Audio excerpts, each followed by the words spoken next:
Hi, we're Group 3, and my name is Sophia Ortiz. My name's Lauren Katie. I'm Esther Pena. And I'm Heather Custworth. So we're going to start by introducing our scenario.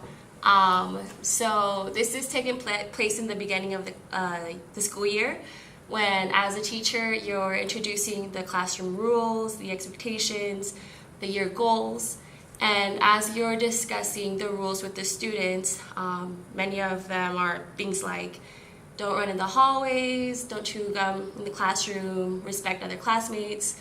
One of them is a common one, don't wear hats in school.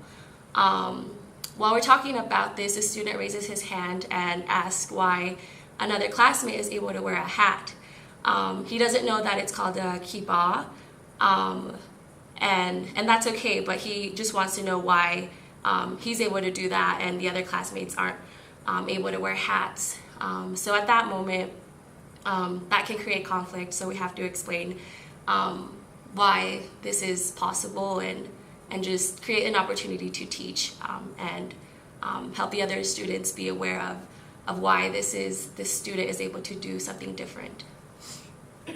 So this is kind of a complicated situation just because it goes kind of beyond just a normal, simple explanation.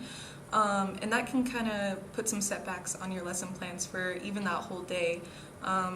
You could potentially get a lot of questions, a lot of comments from students, maybe just not understanding or being confused about the whole situation. And that could really put some setbacks on your lessons that day.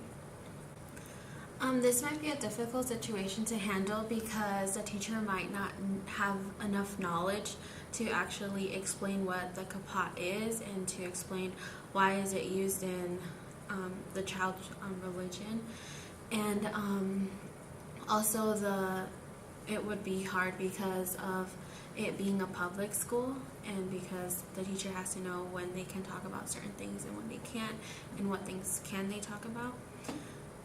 So one of the things that we talked about with our specific scenario is that we wouldn't take any disciplinary actions or cause any consequences for the student. And we would do this because we want to encourage curiosity in the classroom and make the class a place where students can ask questions. And we think that having those experiences for the students helps make them become more tolerant and more understanding with one another. And so it's an opportunity for learning, so we wouldn't want to punish anyone for that. If the situation was different and our scenario was not how it is for us, like if it was a situation where a student knocked the kippah off of the kid's head or made fun of him for wearing it, then we would need to take a disciplinary action. But for our scenario, we don't.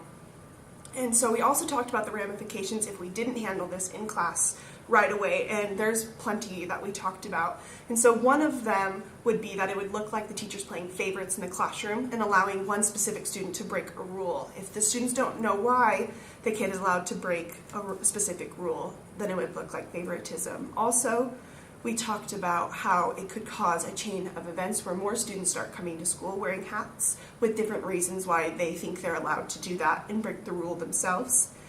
Another thing that we talked about is it could create a situation where bullying is happening in the classroom because the student is seen as different and not like everybody else.